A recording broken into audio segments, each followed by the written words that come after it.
NoDQ Galaxy, we are back with another edition of the NoDQ review, and this one is number 38. And as you can see, the ever-changing panel, that's right, I get to choose who's on. I ask Aaron Riff, we pick the best panel for the best topics.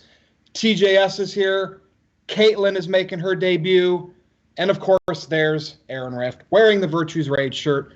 What's up, everyone? Ladies first, Caitlin. Hello. A little nervous, but... Yeah, but these topics are hot takes. So I think the NoDQ Galaxy is going to enjoy our opinions because I believe they will definitely vary. So good having you on, and just stay tuned. We'll be back to you. TJS? Yeah, it's don't worry, Caitlin. Don't be nervous. This is gonna be like licking butter from a butter knife. It's really easy. It doesn't hurt too much. What an analogy. Yeah, it's real fun. We have a lot of fun. We've got a bunch of topics today. And, it goes good. Aaron, what's up, man? I'm doing great, and just like licking peanut butter from a peanut butter bowl, you just can't stop once you get started. So I'm stoked for this. Let's go ahead and get started, Virtue. Eeny, meeny, miny, mo. Let's talk about... Wait a minute. Ronda Rousey. What is TJS drinking? It's water. Yeah, water. Okay. Are you pouring it into the back of the toilet? I poured it into another water. Okay. All right. All right, we're going to talk about Ronda Rousey first. She cut a promo on Raw. And Big G, I wish he was on the show because he was saying he loved it and it was great. And I don't know what your takes are. I was watching it. I see her very slow progression. She still comes across nervous. Nothing wrong with that. It does feel a little organic. But what I noticed, and maybe it was just me, I think Stephanie is training her how to cut promos because I saw the Stephanie McMahon in her come out, the facial features, I'm really nice, but then I'm going to scrunch my nose and get it. I wasn't a big fan of this. And if you're going to have Survivor Series come up and you're going to start this cross-brand show with feud with Becky, you have to be a little more interesting than just being the baddest bee on the planet. Can I say the full word, Aaron, on this? Sure, the baddest bitch on the planet. So here's how I wrote this down. Is Ronda coming across like Stephanie McMahon in her promos?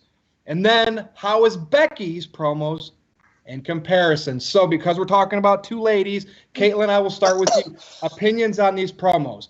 I did not like Ronda's. Work in progress. Becky is nailing it. Go ahead. Well, I definitely agree about Becky. But as far as Ronda, I felt like, I agree with you with slow progression. I think she's gotten better over time with her promos, but this one, actually, I didn't like that much. And the reason I know I didn't like it that much is because I was getting distracted while she was talking. So it wasn't captivating me 100%. As far as if she's like Stephanie in them, that I didn't really catch on to. Watch it again. I watch a Stephanie promo or two and then go watch that. And maybe I've watched so many of them. I just got that vibe, almost as if Stephanie's maybe training her, teaching her backstage how to cut promos.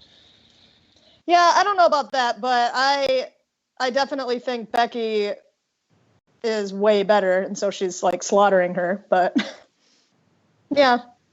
I agree. The thing I like about Becky's promos is they feel organic. She does pander to the crowd a little bit.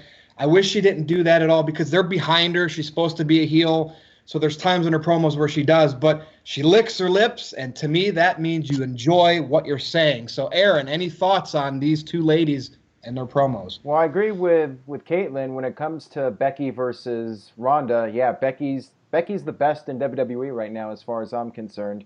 I think Ronda is definitely showing improvement, though, and I don't know about the Stephanie comparison. I really don't see it, but maybe with the facial expressions a little bit. I don't know. Maybe TGS has an opinion on it. I think Ronda is getting better, and she's probably getting feedback from a lot of people, not just Stephanie. I could see Triple H giving her some pointers. I could see maybe Road Dogg giving her some pointers, and various people. Vince, I'm sure. Vince is definitely influencing her. I think there's going to be a lot of different people that are helping her out and just coaching her with the promos. She hasn't been in WWE that long. She is getting better, and I do see the improvement for sure. TJS, anything you wanted to add to it? Well, just guys, think about when Ronda first came on the scene last year at Royal Rumble, and she came out, looked nervous as hell, and just did the awkward finger points. Right. I think she's come a very long way. And I actually understand where Virtue's coming from with the Stephanie thing, because she starts talking like she's like, oh, hey, everybody. And she's all smiles when she gets down in the ring. And if you think about, like, when Stephanie gets pissed, she's like, and she does, like, I see what Virtue's talking about. And it wouldn't surprise me if Stephanie was like, well, I'm going to teach Ronda how to do promos so I can say that I trained Ronda Rousey. Like, I mean, it wouldn't shock me. And I think the difference is between Becky and Ronda, it's two different promo styles. You have Becky, who talks about being overlooked for so long and is now the best in the world. Not Shane, but is now the best in the world, compared to Ronda, who has been regarded as like the best MMA fighter in the world, and now she's just trying to tell you how much of a badass she is. Becky's just saying like, hey, I'm also a badass, and people, never believed me, but now look at me. I'm at the top of the division. So she's the man. Yes. Yeah. Yeah. We have evolution, and now we have a woman calling herself the man. 2018. Gimmicks. But I think that it's going to be a hell of a match, and I think that Becky has been better with the promos, but Ronda has been very good too. I've really enjoyed her delivery. I don't really care much for the cheap bitch pop, though. It's kind of annoying, but Played out, maybe. Yeah, definitely. So, now, do you have a problem with Becky being called the man? Because I think it's pretty awesome. I like the shirt, I like the moniker, and I think she's getting more over as a result of it. So I want to hear your thoughts on that, because I know you were a bit critical of it, and you actually said you fell asleep during my live review, so I need an explanation for that, too. Here's the thing. To quote Jeff Meacham, it doesn't make sense for her to call herself the man, because she's a woman, number one. That's what's funny about it. But she's supposed to be a serious character. She's putting herself on the level of the men, saying, hey, I'm as good as them, I'm the man. But there's not going to be any... Look, the thing is that this isn't going to lead to anything. Like, I could see Ronda Rousey maybe facing a man down the line, but if Becky gets in the ring with a guy, I don't know. She's not going to get in the ring with a guy. It's her moniker, her way of saying, hey, I'm the best, I'm better than everybody, that kind of thing. It's cool. So she's just... I get what you were saying, Aaron, about the whole, to be the man, you got to beat the man. But Charlotte, well, I guess you could say that Charlotte is a man, but... Whoa! All right, there go the thumbs down. There are a lot of Charlotte supporters and fans out there. By the way, I'm one of them. Charlotte's a good wrestler and everything, but great. Yeah, she's probably the best in the company when it comes to in-ring, other than Becky. Yeah. But I don't know. I guess I could see where they're going with the whole "I'm the man" thing. I really love the spot where she tore off the Ronda shirt to reveal the "I'm the man" shirt. Thought that was awesome. I think Becky's doing a hell of a job, and honestly, I might be looking forward to this match the most out of any for Survivor Series. Me too. I'm really stoked for it, and I think in 2 months, TJS is going to be wearing an "I'm the Man" shirt, Becky Lynch branded T-shirt. Caitlin, what's your thoughts on "I'm the Man" from a female's perspective? Would you go out there and do that? We know you like the Bellas, right? I wouldn't hear them say that. Nope. I don't really like it, but I'm not mad at it either. But I don't think it's that cool, I guess. Aww. Would be my response. But yeah, it's not like offending me, or I'm like all upset that we just had the women's revolution and now, you're comparing it that way. But okay, I'm not mad at it. People were pissed when there was Santina Morella at WrestleMania 25. Well, that you should be pissed about. I'm just saying, Caitlin, I'm glad that you don't enjoy the whole "I'm the man" character, because I don't know. It's obvious that Becky's not an actual man, but it's well, yeah. It's a phrase to get over with the marks. So from that perspective, well done, Becky. Well done, whoever came up with it. So let's move on. We're still going to kind of talk about Ronda a little bit, but we're going to talk about Brock Lesnar. So Brock Lesnar, as I pause and soak this in, he's the current reigning and defending Universal Champion again. Ronda is the Raw Women's Champion. These two athletes, and I'm saying athletes, former UFC champions. Now they're the front of Vince McMahon's company, the WWE. Are they best for business? So, Aaron, you're smiling. Yeah. Go ahead. Well, I'm always Are smiling. they best for business, at least right now? Brock, no. Ronda, yes. And I'll explain why. I'm tired of Brock. Ahead. Brock Lesnar, he was a big deal in the UFC, no doubt about it. And he still does the fights. He still has that crossover appeal. However, as an act, he has gone beyond stale, the whole part-time thing. And we can argue about the whole part-time situation too. But I think in Brock's case, it's just boring. Him coming in, being the Universal Champion, and then disappearing. With Ronda, however, I feel like Ronda is actually showing up. She's doing her thing, and she's actually making a difference in perhaps bringing in new viewers to WWE, especially the female audience, and bringing more of them into WWE. Caitlin, anything you would like to add to that? Any thoughts on that? Well, you pretty much said what I think, but I definitely see Ronda progressing in both the ring and mic skills and stuff over time. So I'm fine with her being the champion right now. I know some people have a problem with like they gave it to her too soon or whatnot. Right. I think it's good. I think that she does bring people in, and other people who might not be looking at WWE do because of her. They want to see what she's doing, I think. Right. She's got that mainstream appeal. And Brock does too, but we've already seen everything from Brock. I mean, what do you think about the idea of the part-timers coming in and winning the titles like Brock? And what's your general thought process on that with the part-timers? Well, I think it's fine if they stay there and show up with the title. Right. I don't like when they just kind of go off and disappear for weeks and weeks and then resurface again later on. So I don't have a problem with people deciding or WWE deciding that they want them to work for a certain period of time and then they go away for a little bit and come back. So I have no issue there, but him specifically, I'm also tired of him, and he just goes away with the title. So yeah, I don't think that's best for business either. All right, TJS, before I pass it to you, so let's break this down, all right, DX style.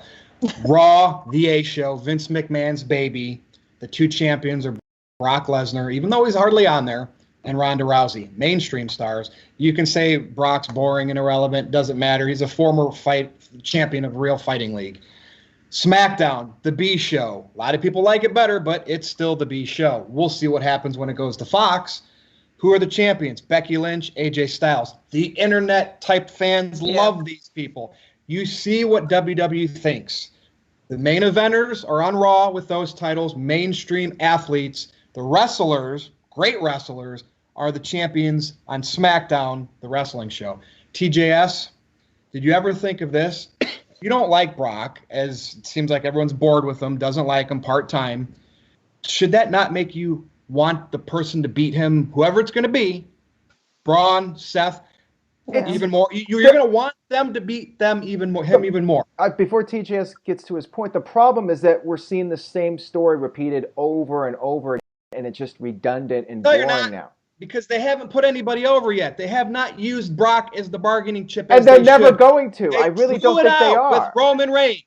They drew it up because you watch wrestling every week, and it's a soap opera with a bunch of soap opera writers, and everybody knows soap operas went from 12 on major networks to 4, canceled, the writers are stale. Vince McMahon has a lot of them working for him. Right. What they need to do with Brock, in my opinion now, is use him being the Universal Champion. Hate it. No, not this boring, repetitive stuff again. And finally, get somebody super mega over. Yeah. I'm talking Daniel Bryan, WrestleMania 30. I'm talking CM Punk. So you've given up. There's always hope, bro, unless you just want to complain week after week. It seems like you're settling that they're going to continue to do the same thing because you want to complain. Because I know the company. I don't have any faith in them. I'm giving hope that they're going to use Brock now as a bargaining chip to finally get someone else over. Well, TJS. I'm not going to hold my breath on that one. Short-term stability. When Crown Jewel, the controversy around Crown Jewel happened, right, going over to Saudi Arabia, Roman got sick. That stock plummeted into the 60s. Brock wins the Universal title. Crown Jewel's over. It's back up into the mid-70s as we film this. I'm just saying. You're using stock to try to justify this. Absolutely. All right. Absolutely. Well, Vince McMahon's a billionaire, bro, Aaron. You're not. I'm not. None of us are. Go ahead, TJS. I'm wealthy enough. Here's the thing. Sure. So, Wealth isn't about money, my friend. Just saying. okay, look, I take Brock, money out of anything. Brock is definitely a draw. Despite us thinking that he's boring or whatever, it's like you said, he has the mainstream appeal. He gets you the numbers. And the thing is, and also Roman Reigns was very over to the casuals. Now that Reigns is gone, it's like Virtue said, they kind of need another major star, and they don't have that right now, which should have been Braun. I wanted Braun to go over, but I can understand that. I think maybe, God, I hope, that they're going to have Braun chase Brock and then have Braun win big on a huge stage like Rumble or WrestleMania. He's already lost twice. By the time he wins, nobody's going to care. I know. That's what I'm worried about. But look how protected that Braun was in this crown jewel match. 5 F5s. Do you remember how many it took to beat Undertaker? 3. Yeah. So it was a crappy match, though. Yeah, it was. It was a bad match, but at least WWE hasn't completely buried Braun. And I think that Ronda is definitely best for business. She is doing a great job. And as far as the part-timing goes, I'll say there's 2 different types of part-timers. There's the Chris Jericho type, right, and there's the Undertaker type, where they show up, wrestle 1 match, and they're gone. I don't like the idea of the champion being a part-timer, but then again, it used to feel special, like when Brock was a champion, like 2015. Like, I was like, oh, this is cool. He beat John Cena, like 16 suplexes. Well, like, this is really cool. But Brock was a hero back then, right? Because people were sick of Cena. Because that was when they should have done it. If they had Brock lose to Roman at WrestleMania 31, which actually I'm glad Rollins won, but they could have done a rematch and had Roman beat him and then be done with it, and then maybe turn Brock babyface or have Heyman turn against him. Just change it up. This whole thing of him being the Universal Champion, it's just a repeating cycle. We've seen it. This fans, is like the 3rd time no matter now. who the champion is, fans will get sick of him over time, even if it was Daniel Bryan, because they don't like being told this is your guy you got to like. They always like the person that's rising up the ranks. So anybody that's in the top spot, and I would even say CM Punk, Daniel Bryan, AJ Styles, fans will grow to hate all of them because they want the up-and-comer. Except they want for the Becky. next guy. I don't see people turning on Becky. But she's still on the B show. Becky just turns them on. Now, I like Brock Becky. Now, we'll see. Who's going to beat Brock now that hasn't already lost to him? Good point. Probably Strowman, but But he's lost twice, like you said, Aaron, so no one's really care. It's just, I mean, unless they do a gimmick match, like a cage match or something, which, I mean, we've seen that 1,000 times. Not between those two, but... They'll just rinse, wash, and repeat. What they should do is put some damn stakes on Survivor Series and make it a title for title and, you know, let AJ win. Let AJ carry both of those titles and bounce from both shows, at least for now. Oh, wait, no, they're not going to do that. But they should. Survivor Series has no stakes. So that's why it's so boring. That's why, Brock and AJ, just another match, a rematch from last year. Put some stakes on the line. Put these titles on the line. Brock's going to win, of course. We already know.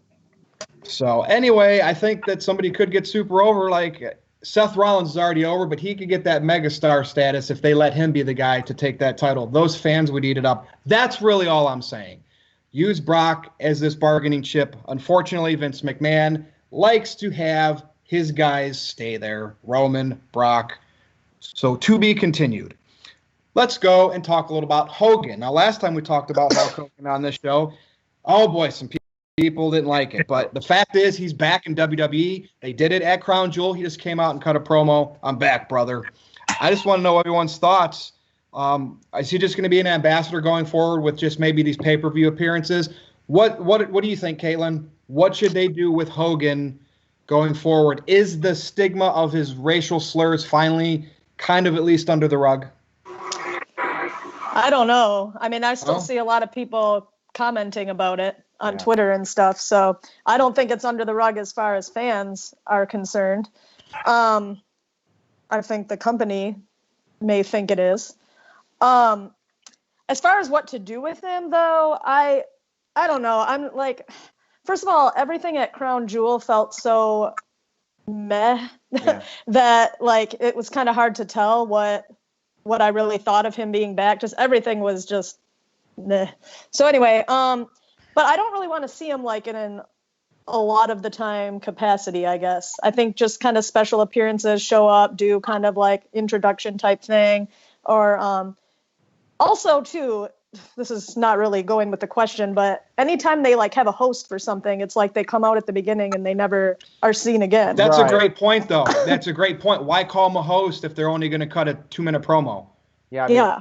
How difficult would it have been to just like do one backstage statement with him and like Ziggler or anybody in the tournament? Just Well, they did all those interviews backstage, Yeah. like before the tournament matches. So maybe he could have been the one doing that or something. I guess maybe because Hogan's in such great shape now, you know, he commented on Twitter about how he feels like he has to lose some weight because he could beat up everybody on the roster, or at least looks that Oh. way. Did he really say that? Hollywood Hogan's coming I mean, back. if Hulk love it. Hogan stands next to, you know, say a Daniel Bryan, yeah, like Hogan's all big and jacked up, and Bryan's like this little guy. So I can kind of get Hogan's point. Maybe that would have been a bad idea to have him backstage with all the other guys. But still, if he's going to be the guest host, yeah, they should have done something more with him than just have Yeah. him show up. And it wasn't even that much of a promo. He just came out, and it was really just for the fans in Saudi Arabia. That's what it was, just I don't even to think make they them probably happy. they probably couldn't even really understand him, because I mean, I don't know how the English is over there, but I mean, I'm sure they get the whole "let me tell you something, brother," but Yeah. I think they're just popping because it was Hogan. They Exactly. popped for Shane over there. I mean, they did when that happened, even though the internet didn't. Well, we saw what happened in Manchester with Shane. Oh yeah, I don't know. The Hogan thing is just maybe.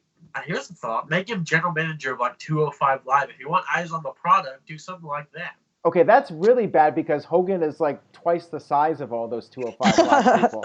I mean, Yeah, that exactly. I really would think Hogan could beat up all those guys, even at 65 years old. You got Drake Maverick being the GM right now, and well, I guess he's smaller than them. So. Yeah, I mean, Jake's a pretty, or did I just say Jake? Drake. Jake. Well, we is know a you pretty meant small Drake. guy. Yeah, yeah. I mean, he's a pretty small guy to begin with, so it doesn't really matter if he's the general manager. But, I mean, traditionally, like, when I think of the general manager, I think of, like, a smaller, non-wrestler type of He doesn't personality. need to be like as big as the superstars, Right.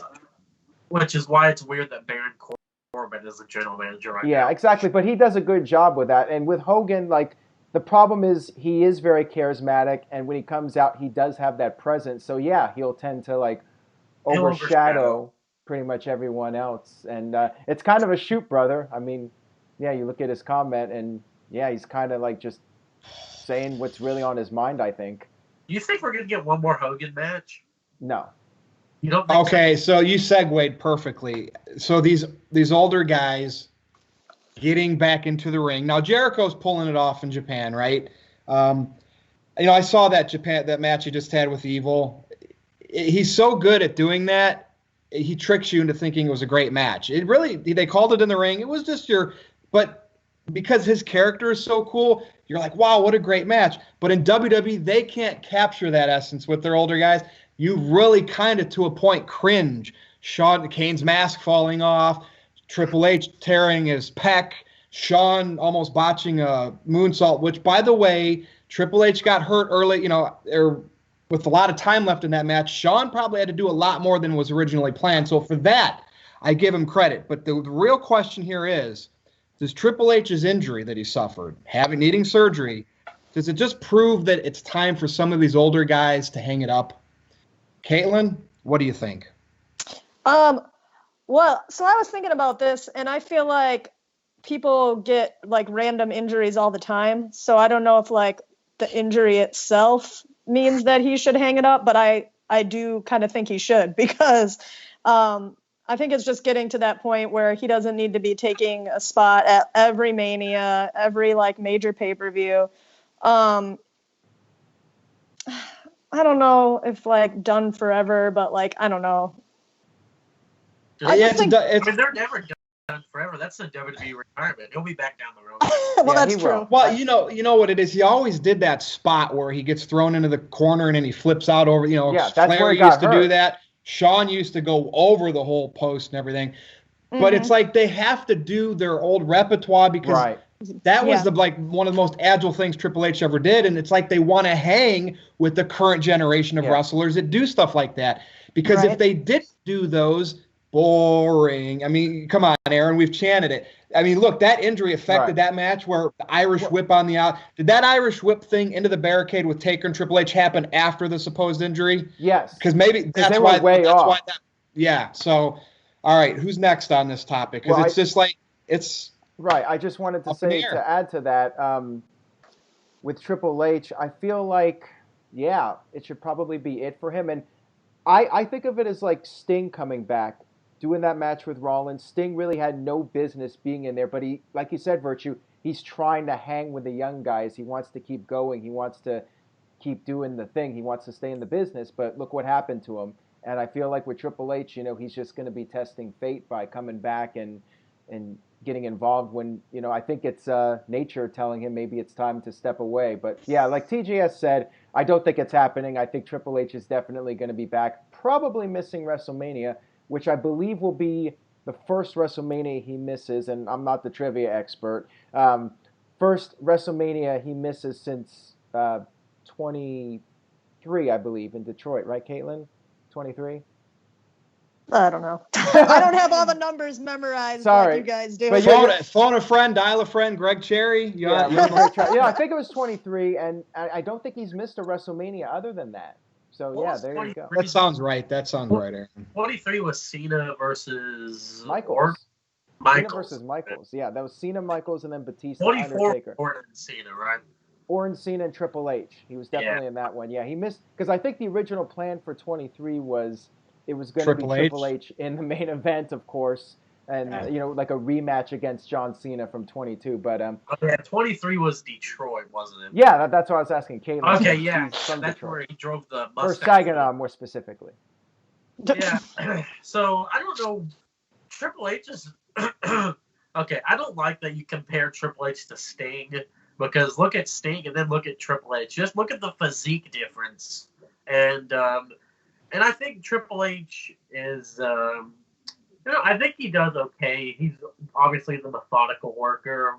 He's not super fast-paced. Yeah, he's not doing the 850 moon bombs or whatever, but, he does okay. I liked his match with Rollins that he had at WrestleMania.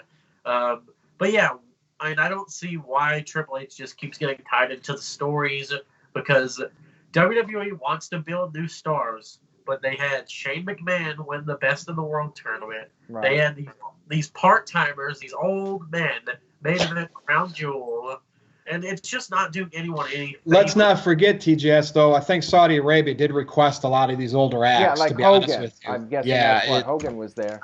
I could see it, but WWE needs to do something and build new stars, because Braun. Yeah. What do you do? Like, why should I care about Braun Strowman right now? He just got his ass beat. You're segueing again. Hey, oh my gosh! How do you know these things? Real quick, maybe it'll be Drew McIntyre. No, we're going back to earlier, but maybe Drew McIntyre will be the guy that finally beats Brock Lesnar, because apparently they're really high on the guy.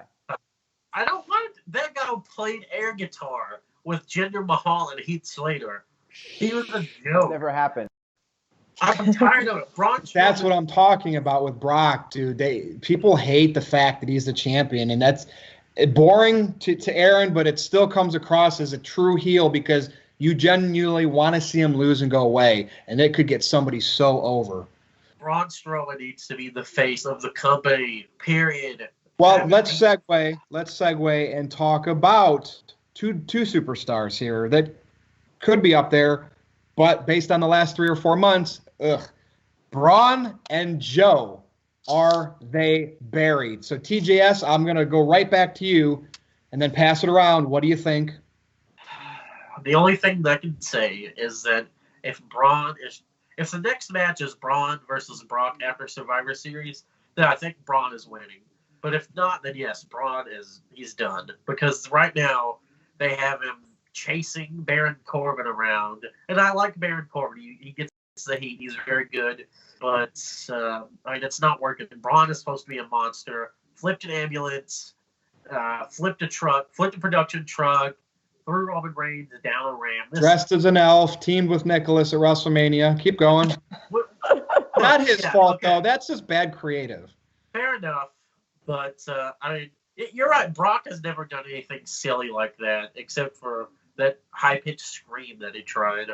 But Brock needs to just look. I think if Braun faces Brock again, then he's going to win because I don't see Strowman losing 3 times in a row.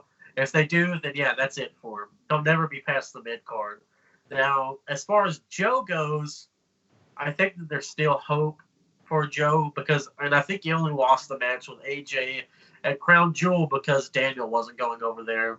So, and you had to have someone lose. You couldn't just have AJ not appear, not defend the title. And we saw Joe go over Hardy. So I think that there is hope for Joe, like I said, because he was handpicked by a co-captain of Team SmackDown Live. So, I mean, there's hope, I think. I hope he doesn't face AJ again, but maybe he wins the Rumble or something. Aaron, what do you think? Well, Joe, I think, is definitely cooled off quite a bit due to losing to AJ Styles a bunch of times. And yeah, he is in this Survivor Series match. He did pick up the win over Jeff Hardy. But yeah, I feel like he's losing too many key matches. He seems like that guy that always comes close but doesn't win the big one. And perhaps that was maybe due to CM Punk and that whole deal where WWE wants AJ Styles to beat the 434-day title I think reign. that's a problem. Yeah, I definitely see that. I mean, maybe Joe would have won if it wasn't for that. Who knows? Because it felt like maybe that was the right time a couple months ago for Joe to be the guy to beat him. So yeah, maybe next year, maybe he goes to Raw. Maybe they change things up with him. And maybe there is hope for Joe. Strowman, yeah, I still think there's hope for him. But yeah, I don't know where they're going with him at this point. Maybe Drew's going to get in the picture. Maybe Drew's going to face Strowman at TLC. I actually think that's the match. Maybe not. No, actually, I think it's Strowman versus Corbin that's being advertised now for TLC. So maybe it is going to be Drew McIntyre versus Brock Lesnar at some point. Heel and heel, though. Do you remember, was it a SummerSlam where it was Brock versus Roman versus Strowman versus Joe?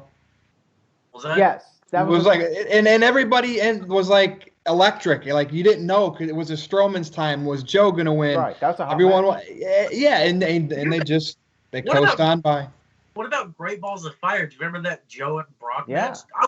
I was so excited for that because Joe choked Brock out, and Joe was looking like a badass. Remember that thing Joe did with Heyman, like in the ring, Yeah. the promo in his ear?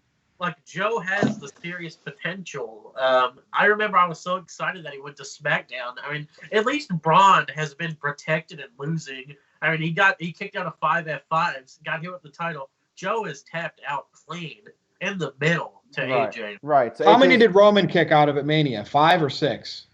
I think it was like 7. I mean, it's just ridiculous. The fact that they're doing that at every pay-per-view now with Brock Lesnar, that the matches are getting boring too because they're just doing the same move over and over again. And they did it with Goldberg also. They did it with Reigns. They did it with Goldberg. The only Lesnar match that I've found entertaining over the past year is the match with AJ from last year's Survivor Series. That was. We're gonna get it again. Caitlin, Braun, Joe, buried. Thoughts? So basically for Joe,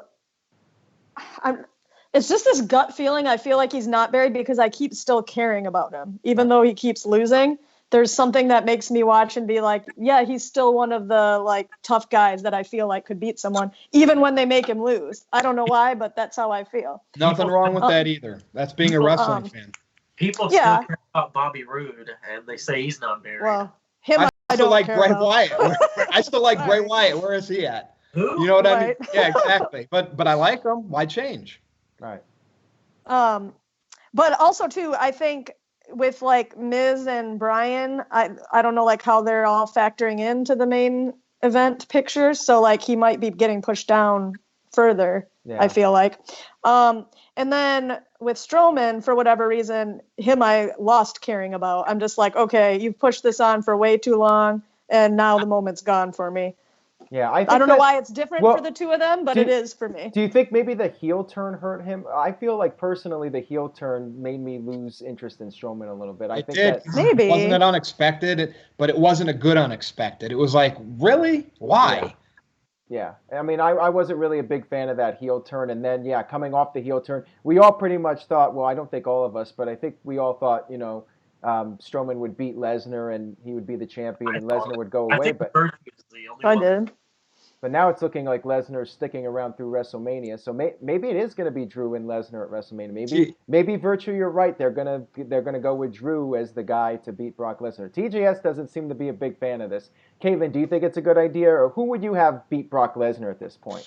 Well, actually, so earlier when you guys were talking, I was thinking Drew McIntyre before you said it, but I didn't interrupt. But You're allowed to on this show, by the way. I've noticed. Well, this is Caitlin's Debate. first time on here with us, so she's got to get. Have you ever I'm trying to be polite. Yeah. Skip Bayless and Shannon Sharp, undisputed. It's sports guys. We try to be like them. But anyway, Okay. Go ahead. But no, I was saying I agree that he might be a good choice, and I was trying to think who else I can picture like being the person. I mean, somebody said Seth Rollins. Which, Aleister Black. yeah, what? Got it. I didn't hear you. Aleister Black. What do you think? Oh, Aleister Black. Okay. Yeah, that would be good, but I mean, they would have to kind of like It would take a bit. shoot him through. That would be quite the rush. But hey, I mean, we haven't really brought up NXT guys as possibilities. I mean, Yeah, Virtue, that's maybe true. you're right. Maybe they could salvage Velveteen this. Dream. That would be I mean, awesome. I would You love to see remember that. how just when Punk got that big push because of the pipe bomb, when Daniel Bryan won WrestleMania 30, do you just remember feeling it? The Daniel Bryan thing started when he turned on Bray. Remember that Raw where he was in the cage and the place was just erupting and yes, yes, yes? Yeah. That feeling, the chills, the goosebumps, they're gone. I want him back. Rock can be that bargaining chip, but I agree with that. I don't know. Do they see it that way though? Probably not. I don't know. They're building Drew as like a killer. You saw what he did to Angle. Yeah. Jesus. So, I mean, even Brock, Braun was a monster, but not like, Braun wasn't built as like crazy like that. Drew was being like crazy killer. You know what reminds me of that segment? The time that Brock Lesnar beat the crap out of Hogan on SmackDown and literally took Hogan's blood and wiped it on his chest. That is like almost like the same exact angle, so no pun intended there. So maybe that means we're going to see Drew McIntyre become the new Brock Lesnar. Maybe just maybe Heyman does the heel turn that I've been wanting to see, and he goes with his new client, Drew McIntyre, and Brock is all by himself again. I would Don't like to forget. see that. Don't forget what Brock did to Zach Gowen in front of his mother back in the day, too. God. Yeah.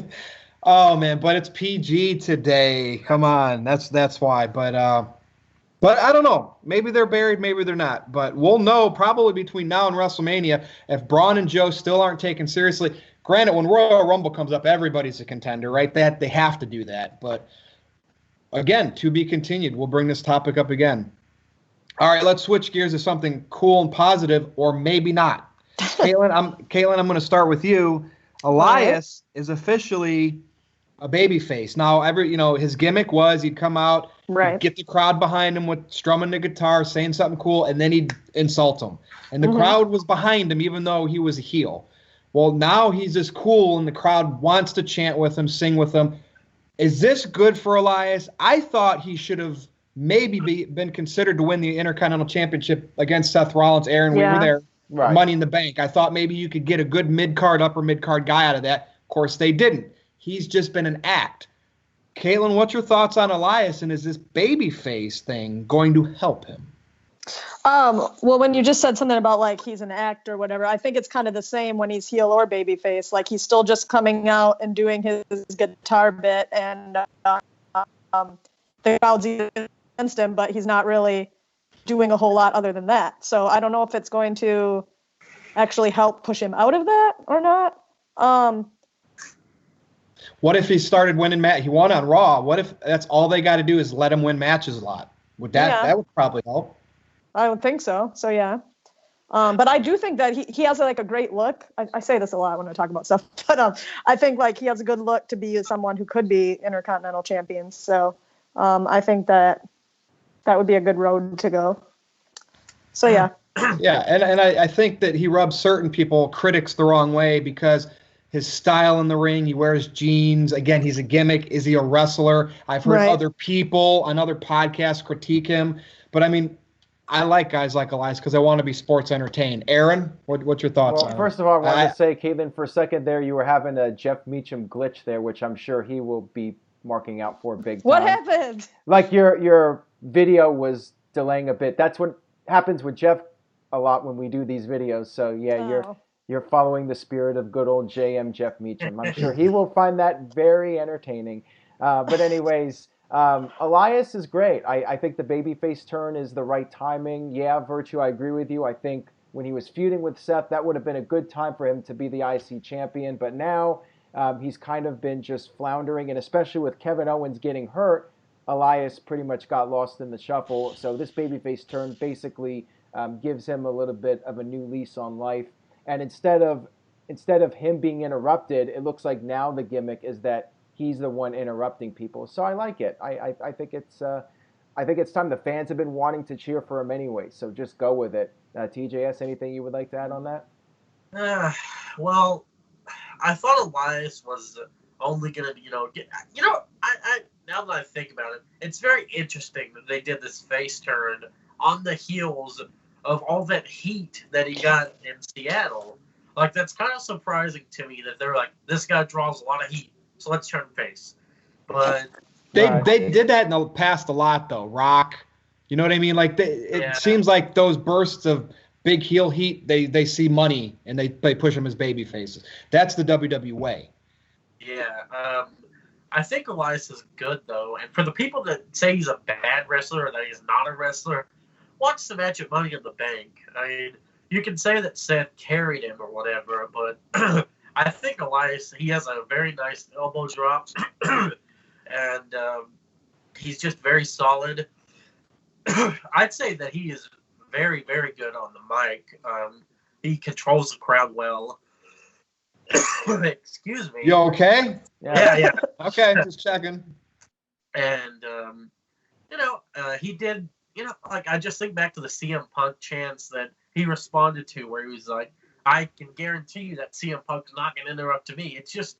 He's witty. He's smart and he's witty. He works so well on the fly. Like, he responds well to the crowd. When he was a heel, he said, turn the lights back down. I don't want to look at these people. He's just solid gold, man. He's great. And I really hope that he goes somewhere with this heel or with this turn. Yeah. I just love it. He's definitely one of the pleasant surprises from NXT because I don't think a lot of people thought he was going to be a big star. They just saw him as the drifter and just this lower card guy. And he came in and just became one of the biggest stars on Raw. So hats off to him. I think that makes it easier sometimes, Aaron, because the expectations aren't there. Good point. Like with Nakamura, everyone thought, oh, this guy's going to be a really big deal. And then, just didn't pan out all that well. Bobby Roode's another great example. Yeah. True. I've never Everyone. That's a good point. Yeah. I mean, Apollo Crews, big guy, big star, Oh, Tyler Breeze. We could talk about Apollo Crews in his latest push, the fact that he beat Jinder Mahal. What do you think about that, Virtue? Your boy Jinder. Well, I liked Jinder when they were pushing him because obviously when you're in the limelight and people are going against it, the heat that's drawn, we don't want you as champ. But Jinder, face it, other than that run, he's a career jobber. So really, we shouldn't be like looking at him jobbing now as anything like fascinating. It's just, why were you WWE champion? And if you did that, which they did, why didn't you do something with it? You know what I mean? If they're going to go all in, like Vince goes all in with Roman Reigns, why did they just do that experiment with Jinder for 6, 7 months, 8 months, whatever it was, and then turn him right back into the jobber? Yeah. That's where the big flaw, the big spotlight. He wasn't even that bad.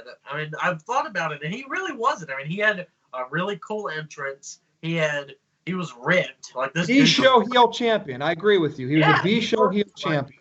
This guy looked like a badass. And then you look at like Muhammad Hassan or whatever, who is also the foreign heel. It's like, what? Like Jinder looks like he could like seriously kick someone's ass. I mean, yeah, maybe. But the difference between Jinder and Drew, as you were mentioning earlier, TJS, is that Drew came back and they were pushing him as a killer right off the bat. With Jinder, they brought him back and he was being booked as enhancement talent for 6 months before they decided one day, let's go ahead and push Jinder all of a sudden. And that's why nobody could really take it seriously, because Jinder had already been brought back and was an enhancement guy for the longest time.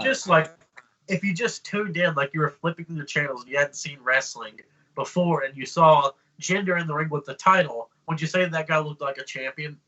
Yeah, I mean, he definitely has a physique, although now it's not quite as impressive. It did have the 80s feel, though. And really what rubs me the wrong way the most about Jinder being champion is it shortchanged Bray's run. They took the title off of Bray, gave it to Randy at Mania because Vince had this plan to put it on Jinder. I mean, that's what makes me most angry about it. I would have liked to see Bray carry it for a little while and maybe become a character babyface where he was a dark, villainous guy all these times, and then he gets he wins the championship, and next thing you know, Bray's all of a sudden William Rotunda, but Bray Wyatt, and we get that, like Reigns coming out and announcing he has leukemia, and all of a sudden people are feeling for him.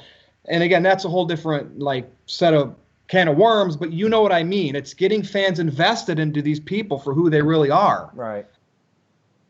All right. Any further discussion on that? I will move on. Yeah, it's all about being passionate. We don't watch.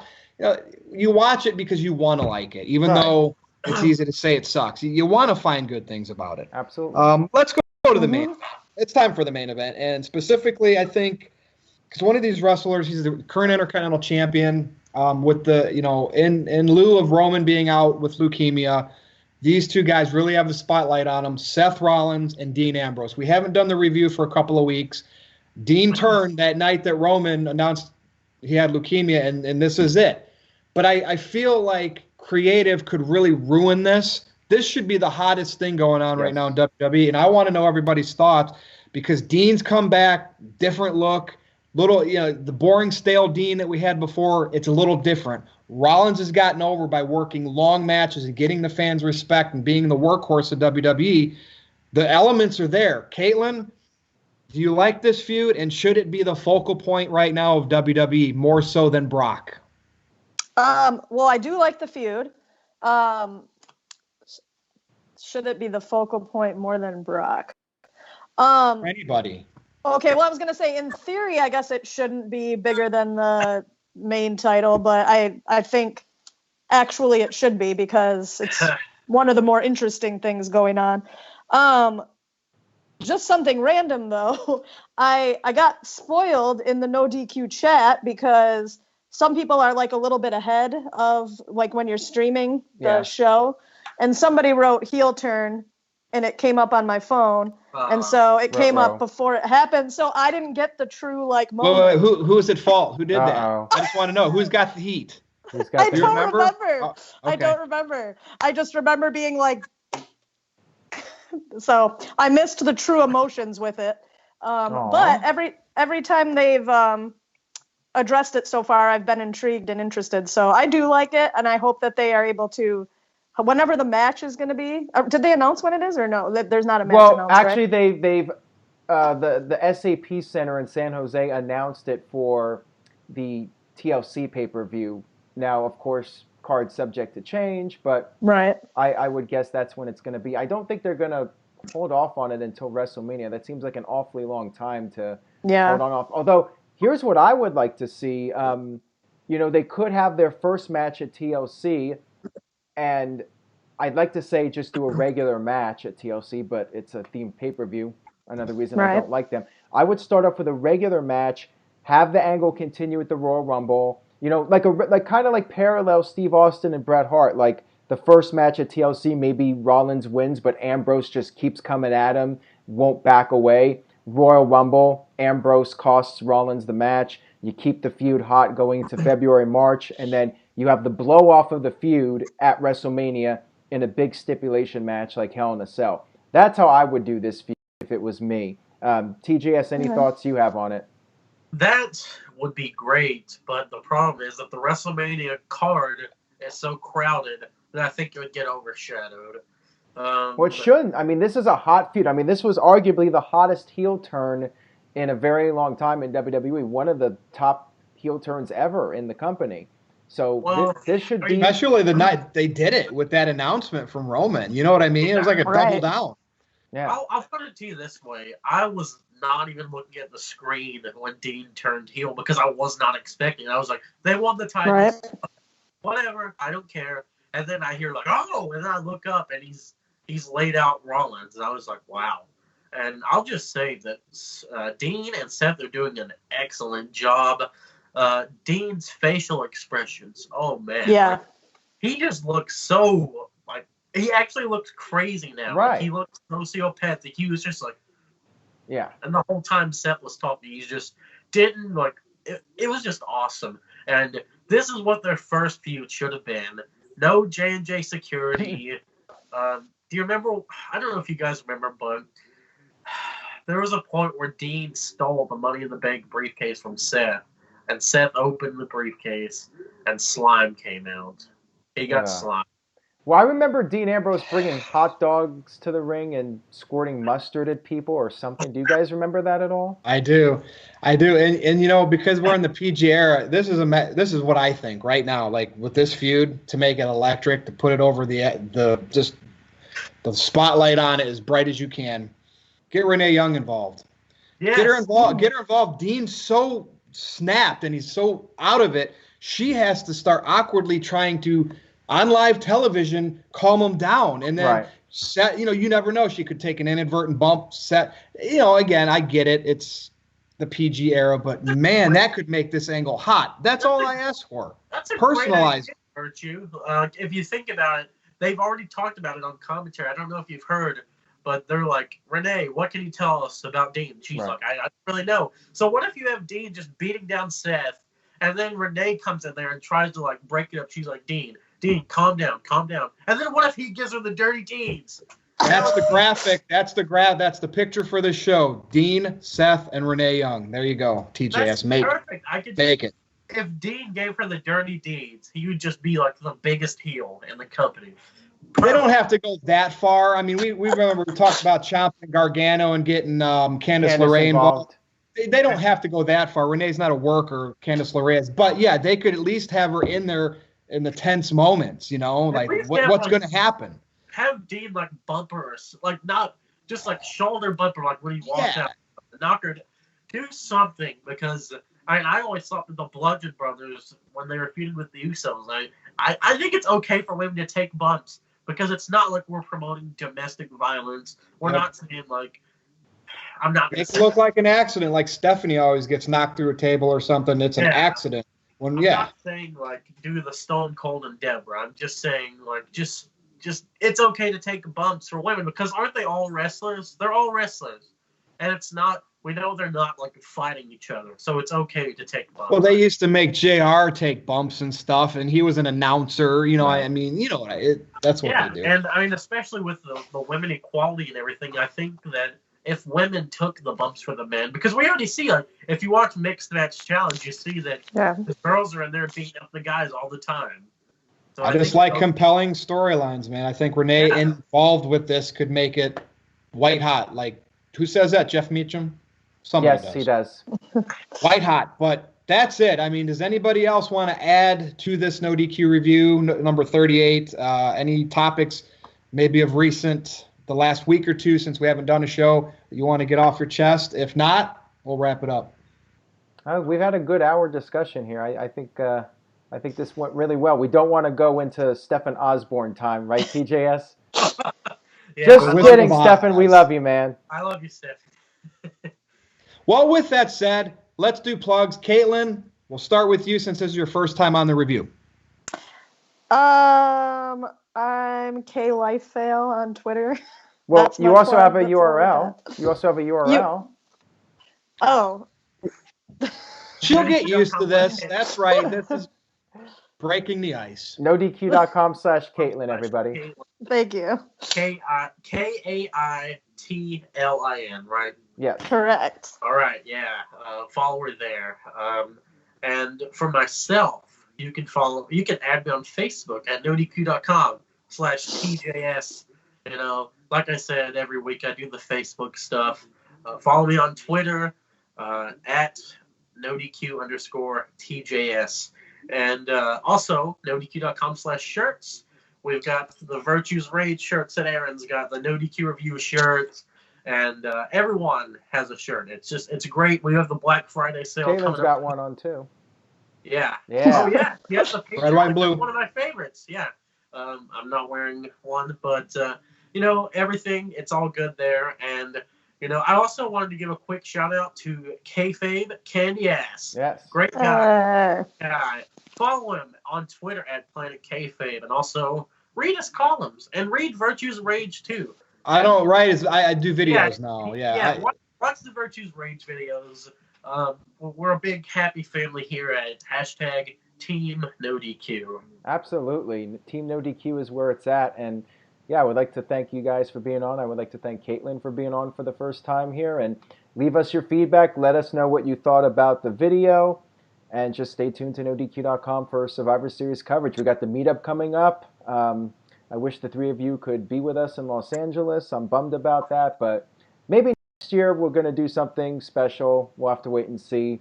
One day, maybe we'll get everybody together for like the ultimate NoDQ meetup. But in the meantime, we do have the LA meetup coming up. It is prior to Survivor Series in Los Angeles. I will be there. Jeff will be there. Cindy will be there. Interstate Kyle, so maybe Virtue's glad he's not going. Wait. You're giving me enough heat with Interstate Kyle. He's the one that's just went off on all these road trips. Disappeared. I have nothing to do with that. I've been on videos with him before. Kyle is sending me a bunch of free McDonald's coupons because he works there, and he has a bunch of coupons. Then he's sending them to me because he's nice. Oh, well, there you go. Interstate Kyle is a great guy. So you guys can meet up with us there. It's Sunday, November 18th. Head over to NoDQ.com/LA to RSVP. And please RSVP if you are going to show up. We don't want to have a bunch of unexpected people showing up. So please go over there and RSVP if you do intend on coming to the event. Virtue, that's all I got. Let's go ahead and wrap this bad boy up.